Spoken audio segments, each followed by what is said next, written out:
7 a.m. here in Moscow. You're watching RT. The top story: Russia's Supreme Court has declared the country's last Tsar, Nicholas II, and his family were victims of political repression. For 90 years, the Tsar has been considered an enemy for his failures to look after the Russian people. The ruling ends years of efforts by the Romanovs' descendants to reclassify the killings. RT's Romanov Family has more. A long struggle, but the Romanov family has finally got the decision it wanted.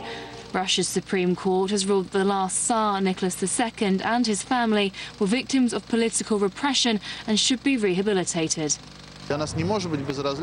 We couldn't bear the fact that the saint members of the last Russian royal family were considered criminals. Now their good name has been restored from a legal point of view. Nicholas, his wife, their 5 children, a doctor and 3 servants were shot dead by Bolshevik revolutionaries in July 1918. Until now, lower courts have refused to reclassify the killings, ruling that it was simply murder and there were no signs of oppression from the state. A claim always rejected by the descendants' lawyer.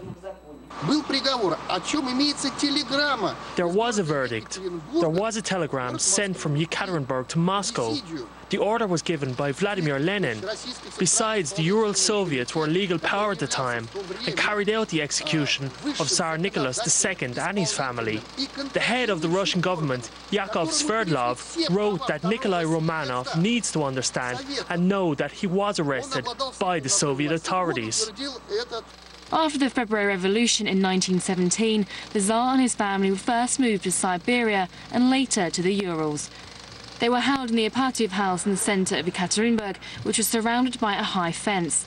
No one was allowed inside without special permission, and it was here they stayed until they were executed without trial for being enemies of the people. And that was the view of the Soviet state for most of the last century, with Nicholas II regarded as a tyrant. But since the collapse of the Soviet Union in 1991, official attitudes have changed dramatically. The royal family has been reburied with a great ceremony in St. Petersburg and has also been canonised as saints by the Orthodox Church. The ruling of the Supreme Court is mainly symbolic and ends years of efforts by descendants of Tsar Nicholas II, who now feel the truth has been restored. It is also a decision that helps Russia move towards closing another chapter in its turbulent history. Romanov Family, RT, Moscow. In a recent interview with RT, the current head of the Russian royal family, Grand Duchess Maria Romanova, says she believes the ruling would improve Russia's image abroad. It's not a political issue. It's really so that the image of Russia will be once again up to its standards.